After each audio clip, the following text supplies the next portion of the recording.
Chosen One, anchor your spirit to what I am about to say right now. That quiet you felt this morning, do not dismiss it.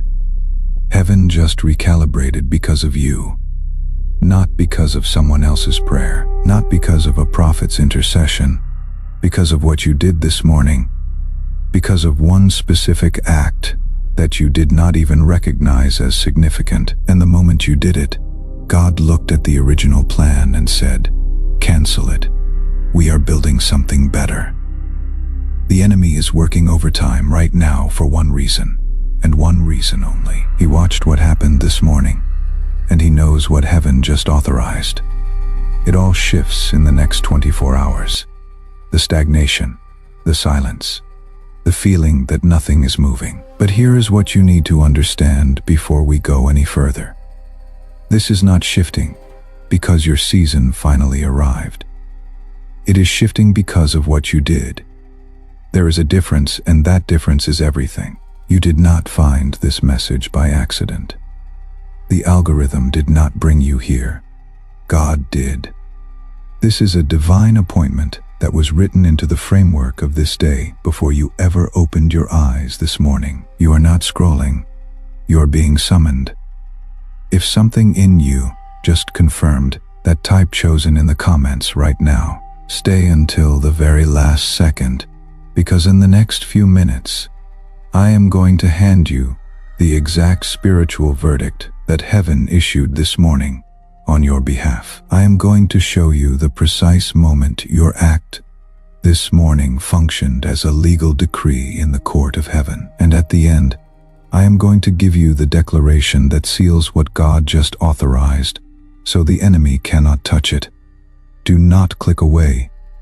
Your future self is on the other side of this message, and if you leave before the end, you will walk out of this threshold without the verdict that was prepared specifically for you today. And if this is already landing, make sure you are subscribed. This is not a channel follow. This is a sacred pipeline into everything God is releasing in this season. If someone came to mind just now, send this to them. When you bless others, your blessing increases. I know what the last 72 hours have felt like. It has not just been quiet. It has not just been quiet.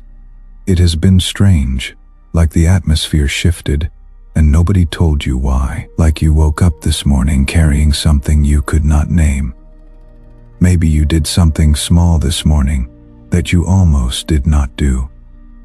Maybe you chose patience when your first instinct was frustration. Maybe you prayed when you did not feel like it, when the words felt hollow and the ceiling felt like concrete. Or maybe you simply made a choice to get up and move forward, even though everything in you wanted to stay still and surrender to the exhaustion that has been sitting in your bones for weeks now. You felt like none of it mattered.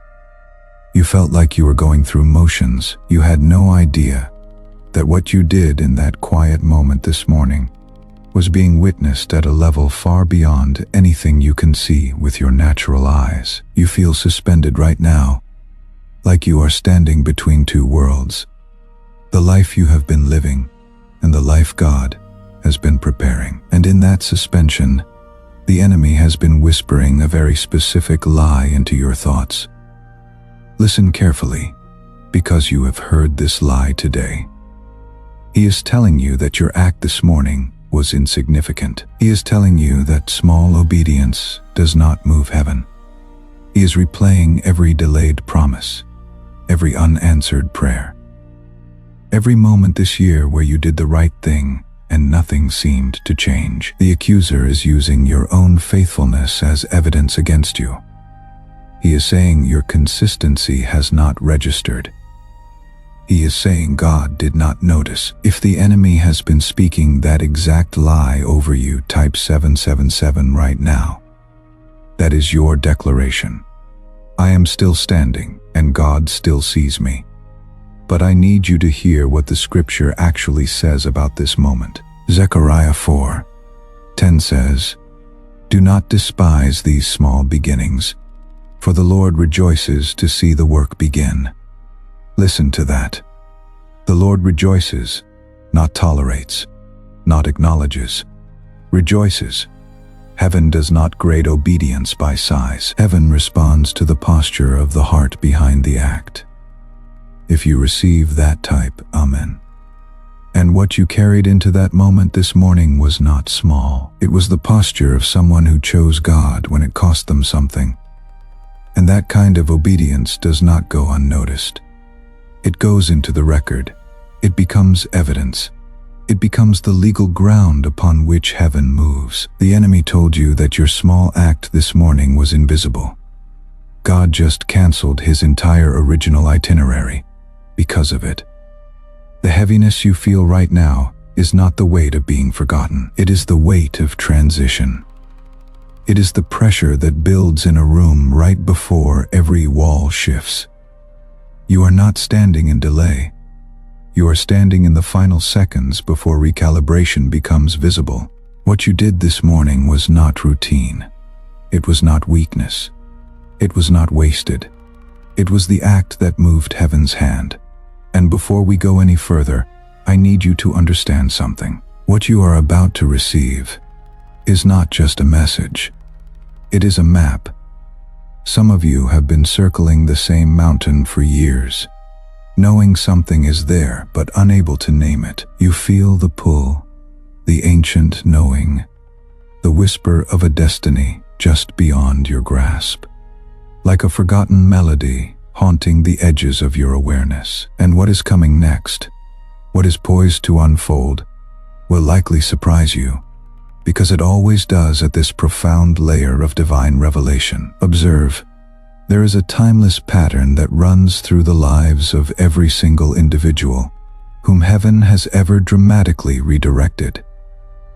It is woven into the very fabric of their journeys. It shows up with breathtaking clarity in the story of Abraham, when God commanded him to leave everything he knew, every familiar comfort, every deeply ingrained security, without even providing him with a clear destination. It manifests in the poignant narrative of Ruth, who walked away from the known and the comfortable, a widow leaving her homeland in the direction of a harvest she could not yet see, driven by an unseen promise. It is powerfully evident in the dramatic transformation of Paul, who was stopped mid-stride on a road that made complete logical sense to him, a road he was absolutely certain he was divinely appointed to be on, and was rendered blind until he could finally see with spiritual sight. The undeniable pattern is this: God never recalibrates the merely willing. He recalibrates the ready, and ready looks and feels vastly different from willing. Willing says, I will go, but only if the conditions are exactly right, if the path is clear and the outcome is guaranteed. Ready, on the other hand, says, I have already let go of the need for guaranteed conditions. I am committed to the journey, whatever it may hold. If something in you just said that is me, I am done waiting for perfect conditions, type yes right now. This morning, something within you, perhaps a subtle release, a quiet surrender, finally let go. Maybe you did not even feel it consciously, like the gentle unfolding of a petal. Maybe it happened in the liminal space of the quiet before you were fully awake, in that thin, sacred space between sleep and waking, where your conscious defenses are lowered and your spirit speaks with a clarity and freedom that your analytical mind rarely allows during the waking hours. Something deep within you released its grip, and heaven noticed.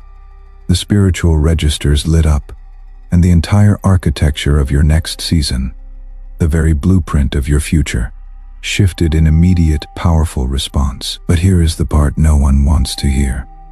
The truth that can initially feel like a harsh wind, and it absolutely needs to land with divine gravity before we go any further on this sacred path. The recalibration is not solely about what God is adding to your life. The new blessings, the expanded opportunities, the divine appointments. It is equally, and perhaps more profoundly, about what He is removing, and some of what He is actively removing. Right now, with divine precision, you are still desperately trying to hold on to, like a child clinging to a broken toy.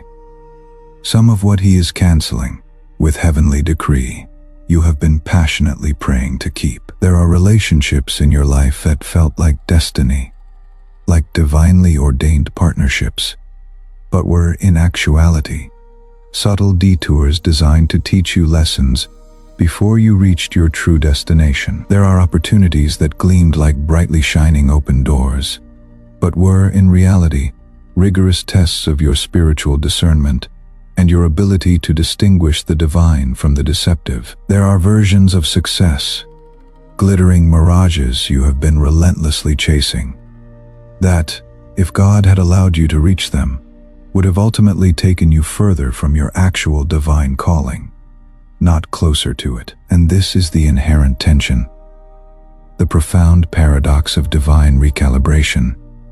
It does not always feel like a blessing when it initially begins.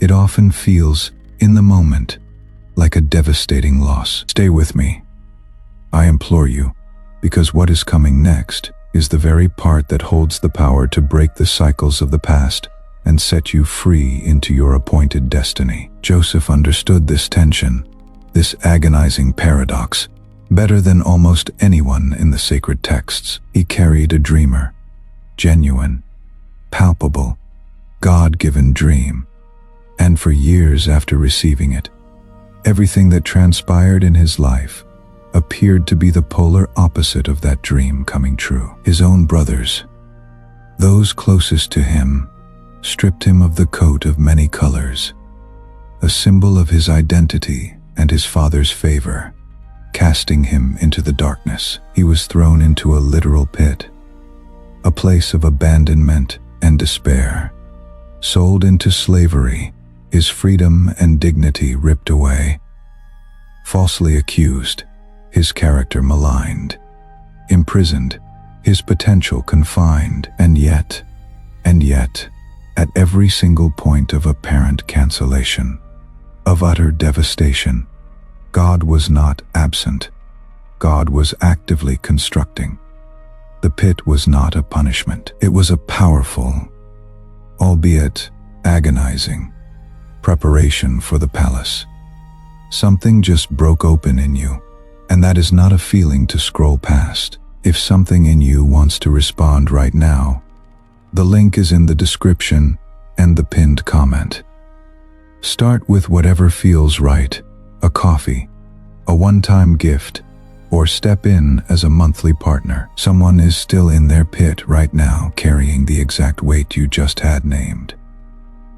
When you let go of what God puts on your heart today, your act reaches into that darkness before they ever find this message. Let go of it and say, Lord, send this where the pit is deepest.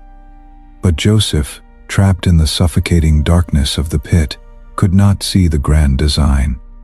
He had to keep trusting without any tangible evidence. He had to preserve the integrity of his spirit without the comfort of a timeline. He had to allow God to recalibrate his circumstances again and again, without allowing the relentless recalibration to curdle into bitterness and resentment. And this is precisely where I need to speak directly to someone watching this right now, to the one whose heart is resonating with this very struggle. You have been in a pit, perhaps not a literal pit of darkness and despair, but spiritually, in a place where your magnificent gifts were visible to all but tragically unused, where your divine purpose was deeply felt within your soul, but remained frustratingly unexpressed, where the dream that God Himself placed within your core was vibrantly alive, but buried beneath layers upon layers of profound disappointment and deferred hope. And in your anguish, you have been crying out to God, asking Him, why has not the breakthrough come yet? But the true question that heaven has been patiently waiting for you to ask, the pivotal inquiry that unlocks the next stage of your destiny, is not why has not it come. The real question is this: Am I truly ready to receive it in the exact form that God has chosen, rather than the idealized form that I have stubbornly imagined? Because here is what most people miss entirely. What God has prepared for you. The breakthrough you have been fervently asking for. The miraculous intervention you have envisioned, and the breakthrough that God has meticulously prepared for you, are often not the same thing in terms of their shape, their size, or their divine timing. And the vast, often painful gap between your limited expectation and His boundless, perfect preparation is the exact space where people surrender, where they give up hope. You have been waiting for a grand, ornate door that looks a certain way, when God has already opened a discreet yet powerful window. You have been praying for the restoration of what was for the return of a past season, when God has been patiently and powerfully building something entirely new, something you have never seen or even conceived of before. And once that profound understanding clicks into place, once you genuinely receive and embrace that truth at the deepest level of your being, everything begins to shift. The perspective changes. The struggle softens. But there is still another layer, another profound truth lying just beneath the surface. Because right underneath that liberating realization is a root that runs even deeper into the soil of your being. And if you do not see it, if you do not identify and address it, it will continue to operate subtly beneath the surface of every new season, every divine encounter that God brings you into, sabotaging your progress. It is the insidious root of self-protection masquerading as spiritual discernment. It is the deeply ingrained habit of calling your fear wisdom. It is the practice of labeling your avoidance of risk as patience. It is the tendency to mistake your withdrawal from meaningful engagement for peace. Many people who are genuinely called, genuinely anointed, genuinely chosen by God, have inadvertently built entire theologies around their own hesitation, their own innate resistance to stepping out. They have transformed their delay into a sacred doctrine. They have eloquently preached surrender to the will of God, while silently, desperately, and meticulously controlling every variable they can possibly reach, clinging to the illusion of safety. And God, in His unwavering love and perfect understanding, has been waiting, not because He is slow to act, but because He will never force you into a freedom that you have not yet genuinely chosen. This morning, something within you, however fleetingly, stopped controlling, even for a single sacred moment. And that moment, that sliver of surrendered release, was profoundly enough. Type 111. If something in you just let go. Now, here comes the confrontation. And I say this with the deepest love and conviction, because this is the very part that holds the power to shatter generational cycles and liberate you into your true inheritance. The greatest barrier standing between you and everything God has so meticulously recalibrated in your favor is not the enemy. The enemy is real. Spiritual warfare is undeniably real. Opposition is a tangible force, but none of that is your greatest obstacle right now.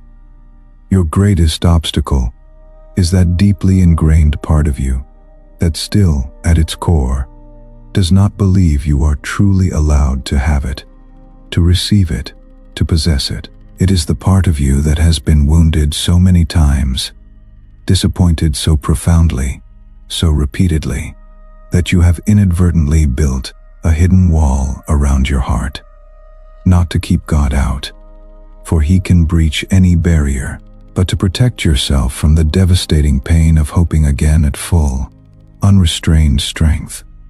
You have been believing cautiously, like someone tiptoeing through a minefield, trusting partially, like a sailor with one hand on the rudder and the other clinging to the railing, surrendering, but always keeping one hand firmly on the outcome, just in case.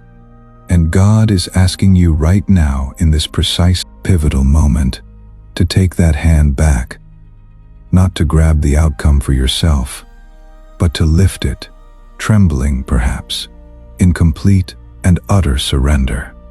Because here is the utterly unexpected truth, a revelation that reframes everything you have received today. Everything you have experienced up to this point. God did not recalibrate heaven, did not orchestrate this monumental shift in your life because of how perfectly you performed or how flawlessly you behaved. He recalibrated because of how profoundly honest you became. It was not your flawless performance this morning that initiated this divine response. It was not your unwavering discipline, your consistent spiritual routines, or your perceived spiritual maturity. It was the moment of raw, unguarded honesty. The profound moment you stopped pretending to be okay when you were not.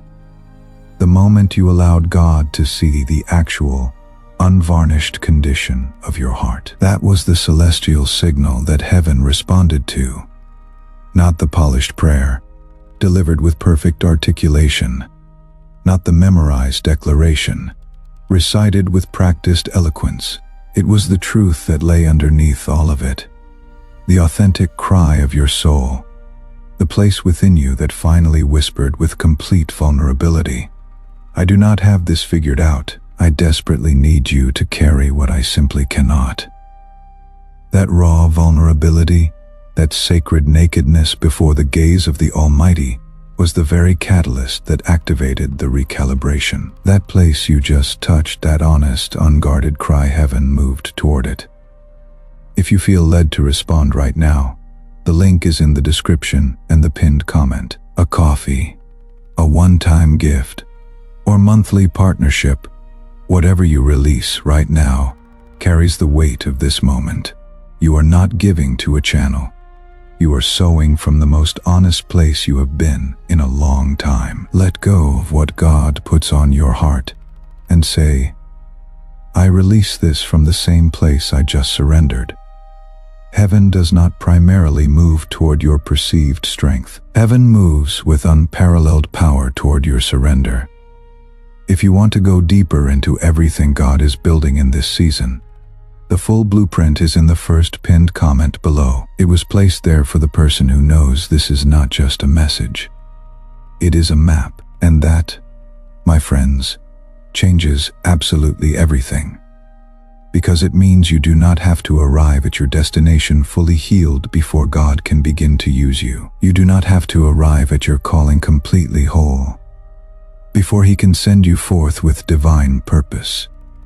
You do not have to arrive with absolute certainty before He can establish you firmly in your destiny. He is building within you right now, through this very moment of profound recognition and surrendered honesty, an unshakable foundation that will be more than strong enough to hold the immeasurable weight of everything He is about to release into your life. Now I invite you to place your hand upon your heart, to feel the pulse of divine truth within you, and to declare this with me, with every fiber of your being.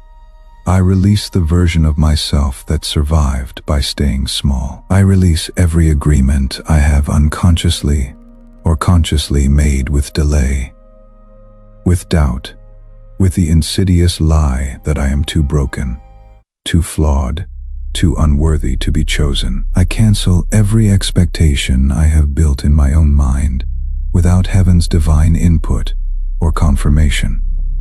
And I open my hands wide and receptive to receive what God has actually perfectly prepared for me. I am not waiting for permission to step into my divine purpose, because that permission was eternally granted before I was even born. I do not carry the limiting labels that have been placed upon me by people who could not see what God sees, who could not comprehend the divine potential He has ignited within me. I walk forward today, not because I possess all the answers or have every step mapped out, but because I profoundly trust the one who does. My breakthrough is not coming in the future. It is already here, It is already moving. It is already intricately woven into the very fabric of this sacred moment. I am seen. I am known. I am exactly where heaven needs me to be in this present time and place. And from this day forward, I will not negotiate with fear. I will not perform for conditional love. And I will not shrink myself to make others comfortable with the magnitude of my divine calling. I am the chosen one for whom God recalibrated heaven, and I receive it fully, completely, and without apology. Now go forth and live like that truth is real. Because it is. Type ChosenOne in the comments. Let that be your seal today. And if this message found you at exactly the right moment, send it to one person. When you bless others, your blessing increases.